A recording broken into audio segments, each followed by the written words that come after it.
Bismillahirrahmanirrahim. Assalamualaikum warahmatullahi wabarakatuh. Waalaikumsalam warahmatullahi wabarakatuh. Ya, alhamdulillah hari ini kita bisa bertemu lagi pada pembelajaran kimia. Nah, hari ini kita akan bahas mengenai sel volta, yaitu bagian dari sel elektrokimia. Nah, saya akan share screen terlebih dahulu untuk memulai pembelajaran kita. Nah, jadi hari ini kita akan melanjutkan materi kita pada bab 2, yaitu tentang sel elektrokimia. Nah, sel elektrokimia sendiri itu dibagi dua ya, Nak ya. Nggak bisa ya. Sebentar ya. Nah, sel elektrokimia dibagi dua.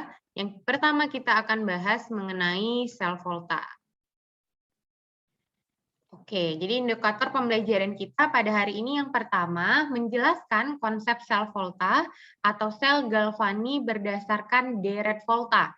Nah, yang kedua menuliskan notasi sel volta, dan yang terakhir menjelaskan potensial sel dan potensial sel standar. Oke, nah langsung saja. Apa sih sel elektrokimia itu? Jadi sel elektrokimia yaitu cabang dari ilmu kimia yang akan membahas tentang listrik dan reaksi kimia. Nah, cabangnya ada dua, yaitu yang pertama ada sel volta atau sel galvani yang ditemukan oleh si Galvani. Nah, yang kedua ada yang namanya sel elektrolisis. Nah, yang kita akan bahas pertama yaitu mengenai sel volta. Nah, apa sih sebenarnya sel volta itu? Nah, jadi kita menemukan perbedaan antara sel volta dengan sel elektrolisis. Nah, jadi kita kelompokkan dia. Apa sih perbedaan dan apa sih sebenarnya persamaan dari keduanya? Nah, kalau sel volta itu adalah reaksi redoks. Reaksi redoks yang kita bahas di pertemuan sebelumnya, redoks itu akan menghasilkan suatu energi listrik. Nah, jadi di sini reaksi redoks yang digunakan adalah reaksi redoks yang sifatnya spontan. Apa itu reaksi redoks spontan? Nanti akan kita bahas. Nah, yang berikutnya sel elektrolisis. Sel elektrolisis kebalikan dari sel volta, yaitu energi listrik yang digunakan untuk mengaktifkan reaksi redoks yang tidak spontan. Itu perbedaannya. Nah, jadi energi listrik yang akan mengaktifkan reaksi redoks yang tidak spontan. Nah, kemudian reaksi redoks pada sel volta dan sel elektrolisis itu dia dilakukan atau terjadinya dinamanya yaitu elektroda. Nah, jadi sel reaksi redoksnya itu dilakukan di namanya elektroda. Nah, elektroda ada dua. Ada namanya katoda dan ada namanya anoda. Sama, ini juga. Elektrodanya ada dua, ada katoda, ada anoda. Namun bedanya pada sel volta, katodanya itu bermuatan positif. Nah, sedangkan anodanya bermuatan negatif. Nah, kebalikannya kalau di sel elektrolisis, katodanya bermuatan negatif, kemudian anodanya bermuatan positif. Nah, biasanya ini saya singkat. Kalau untuk mengingatnya, di sini kita singkat menjadi KEPAN. Katoda positif, anoda negatif. Kalau ini, saya singkat juga menjadi KENAP. Itu ya. Nah, selanjutnya, di katoda itu akan mengalami namanya reaksi apa? Reaksi reduksi. Jadi katoda, saya singkat dengan K, akan mengalami reaksi namanya reaksi reduksi. Nah, kemudian anoda akan mengalami namanya reaksi oksidasi. Bagaimana mengingatnya? Lihat, katoda. Katoda ini hurufnya konsonan, pasangannya juga konsonan. Nah, ini anoda, A-nya hurufnya vokal, pasangannya juga vokal. Oke, ini kalau kita singkat, mau disingkat, ini namanya krau. Nah, ini juga sama. Artinya sama, pada elektrolisis juga katodanya mengalami reaksi reduksi dan anodanya mengalami reaksi oksidasi. Sampai di sini bisa tahu beda persamaan dan perbedaan antara sel volta dan sel elektrolisis, Nak? Bisa, Mem. Bisa ya. Kita lanjutkan. Nah, ini adalah satu rangkaian dari sel volta. Nah, jadi sel volta itu adalah yang pertama di sini ada gelas beker atau gelas kimia diisi larutan ZnSO4. Oke. Kemudian gelas kimia yang kedua diisi dengan larutan CuSO4. Nah, kemudian ini lempengannya ini adalah si elektroda. Nah, ini adalah elektroda Zn, ya, anodanya, elektrodanya yaitu anodanya Zn, kemudian katodanya adalah Cu. Nah, berarti anodanya ini bermuatan apa? Ini kan ada voltmeter ya. Voltmeter ini untuk mengukur apa, Nak? Listrik. Iya, mengukur tegangan listrik atau arus listrik yang dihasilkan ya. Kemudian yang di sini itu adalah namanya jembatan garam. Oke, kita bahas satu-satu. Nah, di sini ada larutan ZnSO4, kemudian ada anoda Zn. Tadi kita bilang anoda kutubnya apa? Pada sel volta. Kepan, anoda kutubnya negatif ya. Katoda kutubnya adalah positif. Nah, berarti di sini anodanya dihubungkan pada voltmeter di kutub negatif. Katodanya dihubungkan pada voltmeter berkutub positif. Oke. Kemudian di sini lihat anoda Zn. Nah, katanya tadi di anoda mengalami reaksi apa, Nak? Anoda mengalami Oksidasi. reaksi oksidasi. Berarti anodanya teroksidasi. Zn teroksidasi menjadi apa nih? Zn2 positif. Oke, ditambah 2 elektron. Nah, kemudian Cu di katoda mengalami reaksi reduksi, maka Cu2 positif ditambah 2 elektron menghasilkan Cu. Benar kan ini reaksi oksidasi? Biloxnya naik, ini biloxnya turun. Nah, dari sini kita lihat Zn akan menjadi Zn2 positif. Artinya elektroda Zn di sini, anoda maksud saya, anoda Zn di sini akan menjadi Zn2 positif. Dia akan menjadi larutan. Artinya apa? Lama-kelamaan, lihat di sini. Lama-kelamaan, anoda Zn-nya ini akan habis, terkikis. Habis. Karena apa dia habis? Karena dia akan menjadi Zn2+ yang berupa larutan. Dia akan menjadi larutan. Nah, dan dia menghasilkan elektron. Benar ya, dia menghasilkan elektron. Nah, bagaimana dengan Cu? Cu mengalami, katoda Cu mengalami reduksi. Nah, artinya apa? Ini Cu menjadi apa di sini? Solid, karena artinya di sini apa? Akan bertambah banyak.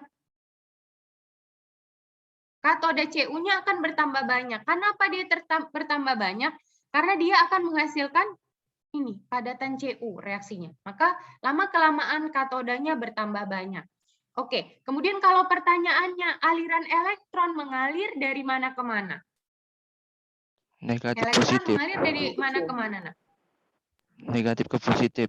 Ya, dari negatif ke positif. Lihat, negatifnya tadi anoda. Anoda menghasilkan elektron. Nah, dia selain berkutub negatif juga menghasilkan elektron, sehingga elektronnya mengalir dari anoda, lihat nih alirannya, dari anoda menuju katoda elektronnya. Itulah rangkaian dari sel volta atau sel galvani. Nah, kemudian apa fungsi dari jembatan garam di sini? Nah, jembatan garam ini biasanya kalau di laboratorium kita buat dari agar-agar. Agar-agar yang di dalamnya ditambahkan elektrolit. Elektrolitnya berupa garam dapur. Boleh garam dapur NaCl, ini dalam hal ini dibuat dia KCl, itu juga jenis garam. Nah, jadi fungsi dari jembatan garam itu untuk mengimbangi kelebihan ion positif dan yang terdapat di dalam larutan anode. Artinya apa? Lihat, kalau Zn2 positif kan tadi dihasilkan. Zn2 positif yang dihasilkan akan dinetralkan kembali oleh jembatan garam. Di jembatan garam ada si Cl negatif. Nah, begitu juga dengan ini. Cu, ini ada muatan negatifnya. SO42 negatif dinetralkan dengan K positif. Nah, itulah fungsi dari jembatan garam. Nah, kalau kalian mau lihat skema dari sel galvani ini, coba kita lihat biar lebih jelas ya. Saya akan buka dulu. Sebentar.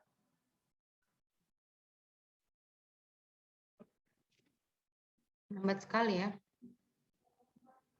Bentar ya.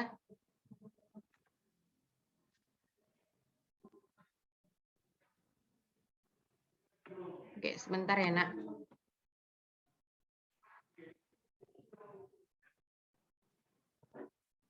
Biar kalian lebih paham.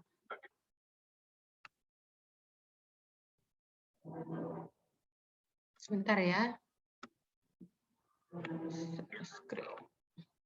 Oke, ini bisa kita lihat di sini.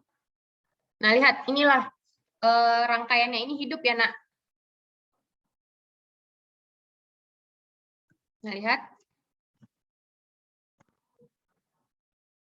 Nah, lihat di sini ada elektroda Zn sebagai anoda, larutannya ZnNO3. Elektron mengalir, lihat. Elektron mengalir dari Zn, dari anoda menuju katoda. Lama-kelamaan, si Zn-nya habis. Oke. Zn-nya habis, karena apa tadi?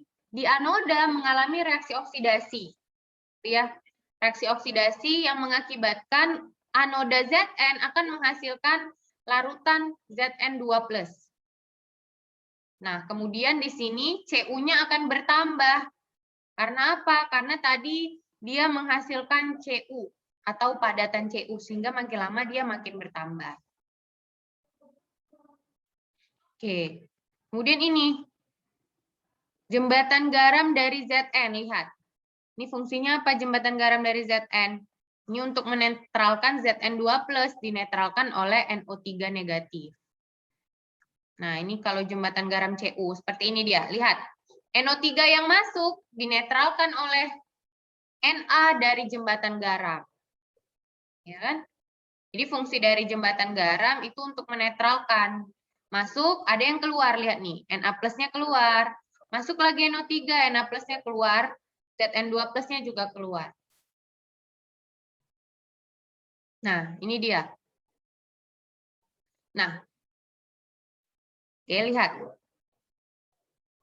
Ini tadi kan Cu2 positif. Cu2 positifnya ditambah elektron. Tadi kan reaksi reduksinya menghasilkan padatan Cu. Sehingga makin kelamaan, si Cu-nya atau katodanya semakin banyak.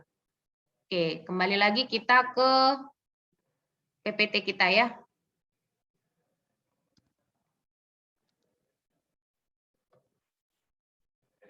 Oke, kita lanjutkan. Yang ini ya. Sebentar ya, Nak. Nah, jadi kalian tahu dulu konsep dari sel volta itu agar lebih mudah. Lanjut ya.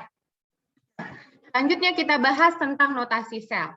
Nah, tadi kan dari rangkaian sel volta yang kita jelaskan, kita bisa menyingkatnya melalui notasi sel. Jadi notasi sel ini diperuntukkan untuk menggambarkan sel volta, rangkaian sel volta secara keseluruhan seperti ini. Nah, jadi mekanisme untuk penulisan notasi sel itu adalah yang pertama kita lihat di sini ada jembatan garam, kemudian dibatasi dengan batas fasa. Maka di sini di kiri jembatan garam itu adalah reaksi pada anoda. Nah, kemudian di kanan dari jembatan garam itu adalah reaksi dari katoda. Nah, jadi di sini anoda mengalami reaksi oksidasi, ya. Maka Zn menghasilkan Zn2+. Kemudian katoda mengalami reaksi reduksi, Cu2+ menghasilkan Cu. Maka kalau kita tulis di sini, ribut sekali. Anoda, batas fasa, ion, kemudian jembatan garam, ion, batas fasa, katoda.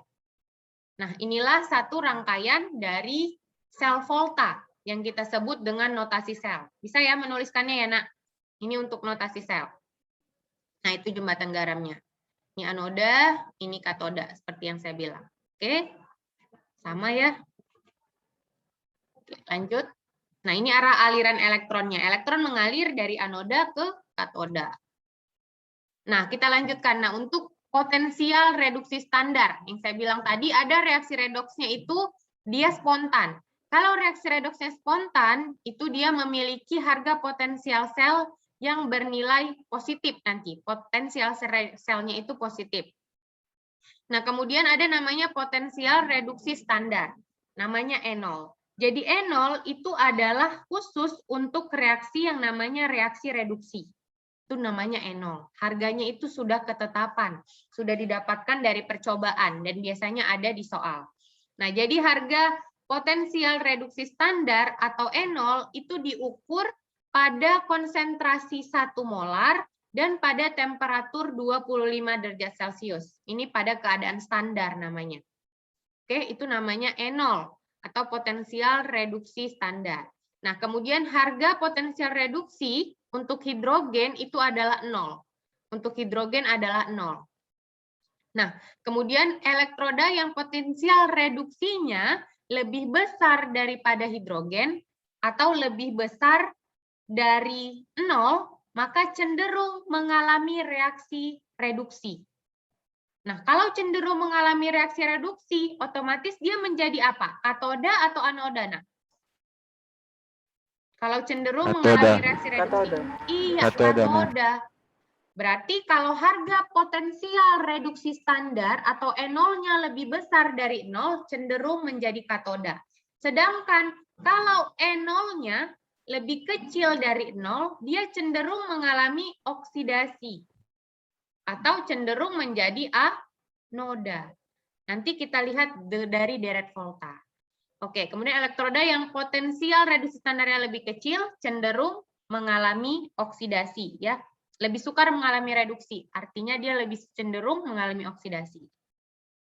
Oke, kita lanjutkan. Tadi kita bicara yang namanya E0 atau potensial reduksi standar.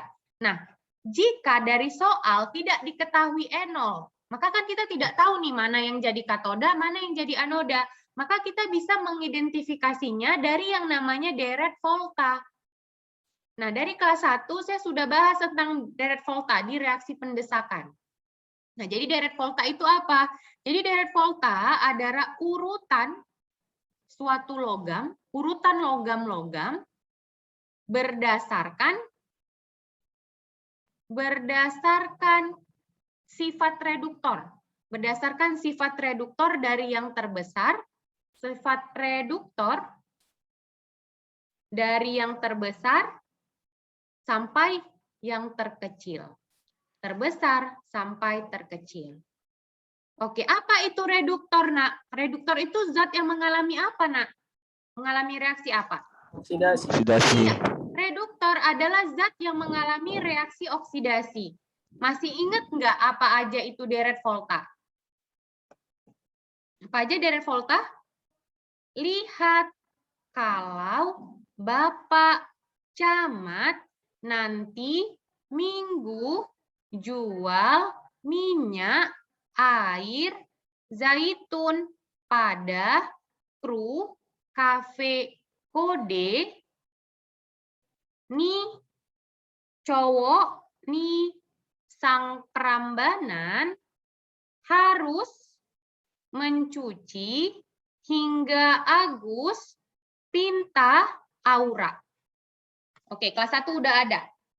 Nah, kalian inilah urutan dari deret volta.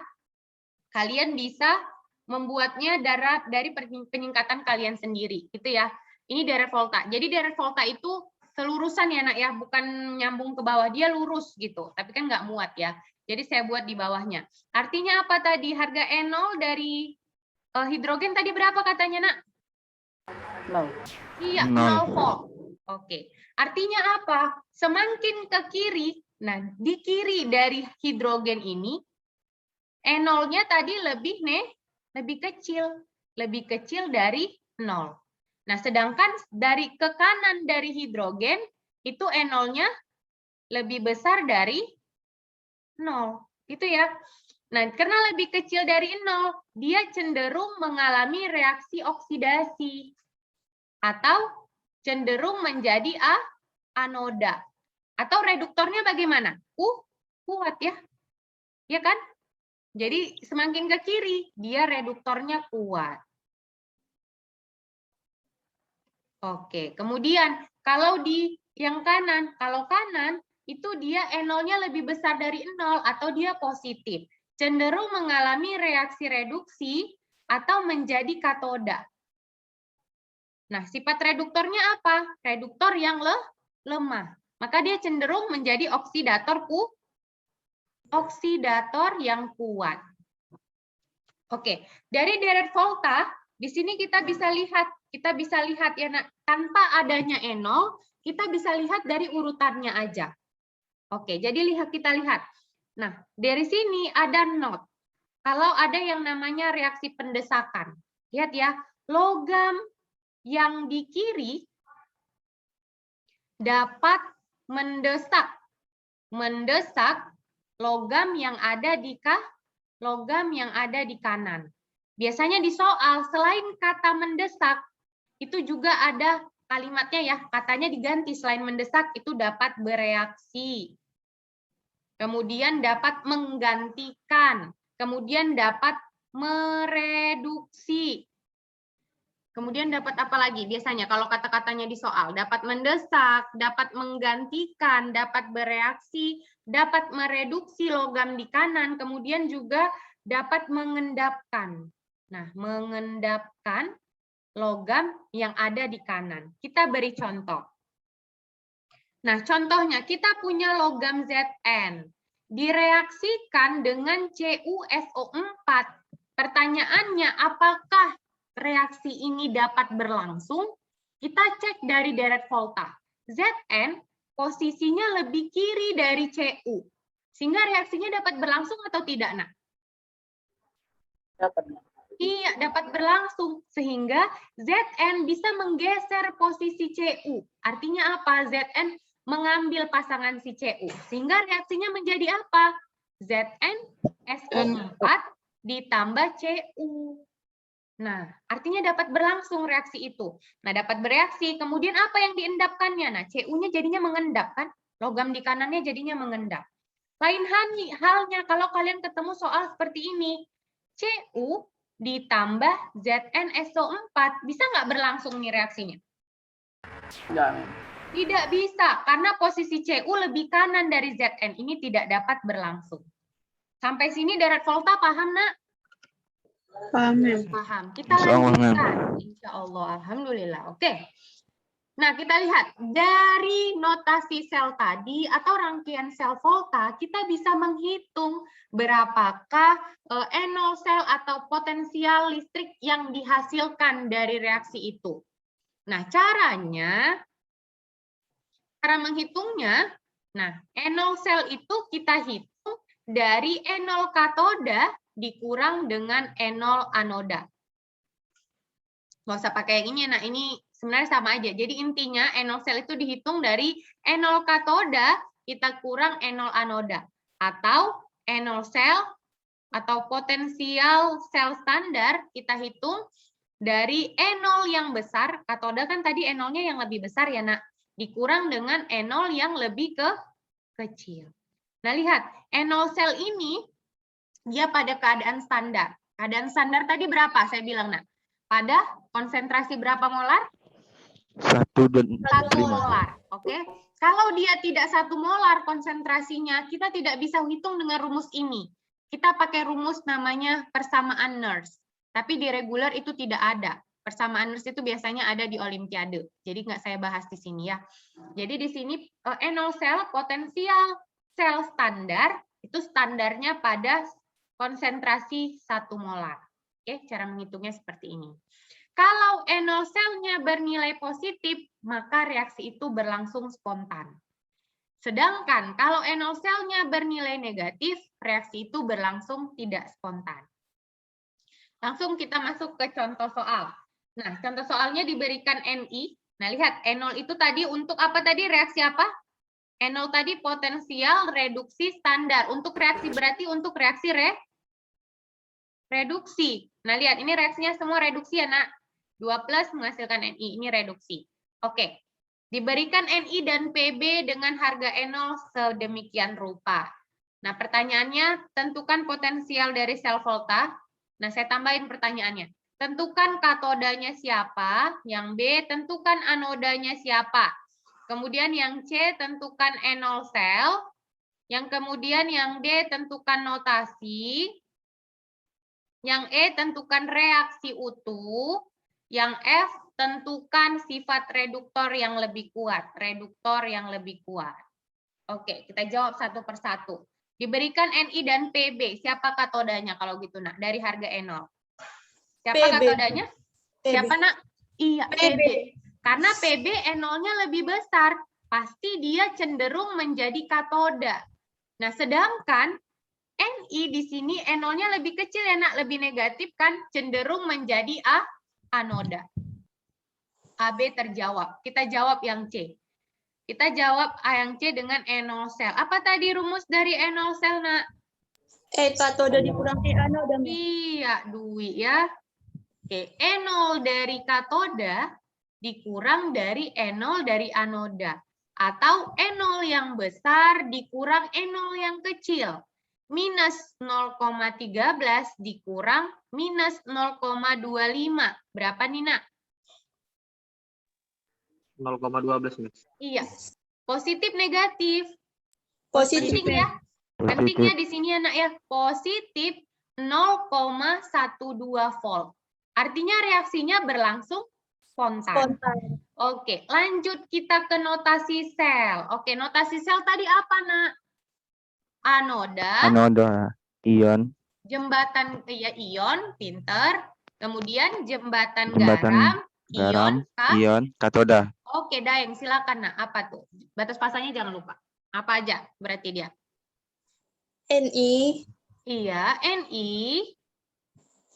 Ni 2 plus, jembatan garam, Pb2 plus, PB. Oke, lanjut yang E. Yang E adalah reaksi utuh. Lihat, berarti kita harus menentukan apa reaksi di katoda, apa reaksi di anoda. Gitu ya, Nak? Reaksi di katoda, tadi reaksi yang mengalami apa? Reduksi atau oksidasi, Nak? Reduksi. Reduksi. Berarti reaksi di katoda ini kan udah reaksi reduksi kan, Nak? Benar? Kita Iya, tinggal Mas. tulis ulang. Pb2 plus ditambah 2 elektron menghasilkan Pb. Berapa harga E0-nya? Minus 0,13 volt. Sedangkan anoda tadi mengalami reaksi oksidasi. Yang diketahui di sini tadi reaksinya reaksi apa nih? Reduksi. Reduksi. Otomatis kalau mau kita tulis di reaksi pada anoda, reaksi ini harus kita apakan, Nak?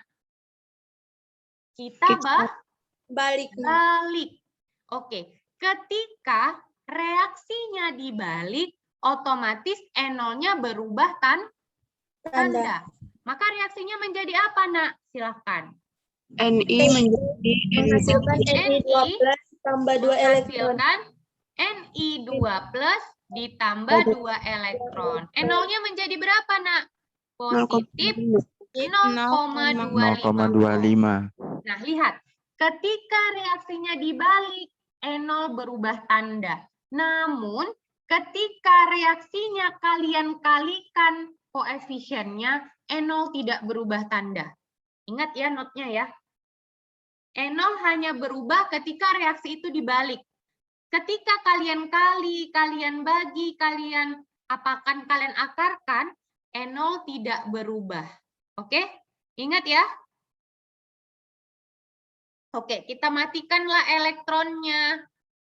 Nah, kita jumlah ya, elektronnya mati. Maka reaksinya menjadi Ni ditambah Pb2 plus menghasilkan Pb ditambah Ni2 plus. Nah, kalau nanti elektronnya tidak mati, ini kan yang harus kalian setarakan, karena seperti redoks biasa. Paham ya? Tapi harga E0 tidak berubah ketika kalian kalikan sejumlah koefisien. Maka harga E0 selnya berapa? Sama kan? Sama-sama positif 0,12 volt. Paham sampai sini, Nak? Paham ya? Paham. Iya, kita lanjut yang F katanya. Sifat reduktor. yang lebih kuat antara Ni dan Pb? Siapa yang lebih kuat sifat reduktornya, nak? Ayo, lihat. Reduktor cenderung mengalami reaksi oksidasi. N0-nya itu lebih kecil. Maka yang reduktor siapa lebih kuat? Ni. Iya, Ni lebih besar dari PB. Pb. Sampai sini ada pertanyaan? Enggak, Mem. Enggak ya? Oke, kita lanjutkan yang terakhir. Nah, yang terakhir ini sama seperti biasa kita buat untuk kuis kalian. Oke. Nah, jadi materi kita itu ada satu materi lagi untuk ke UH ya. UH, maksud saya UAS, UTS atau mid semester. Nah, jadi ini masuk ke dalam materi dimasukkan di mid semester. Nah, soal ini kuis ya, saya harap yang lain ya orang-orangnya itu terus.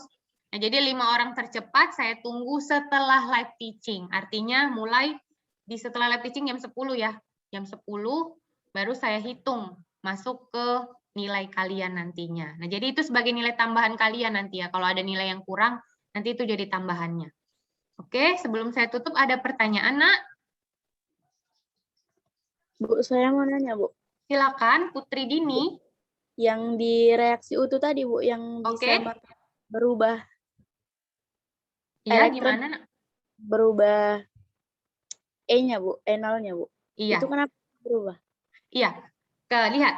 Saya bilang tadi E0 ya. E0 itu adalah potensial reduksi standar. Nah, dia dikhususkan untuk reaksi reduksi. Oke, sampai sini paham?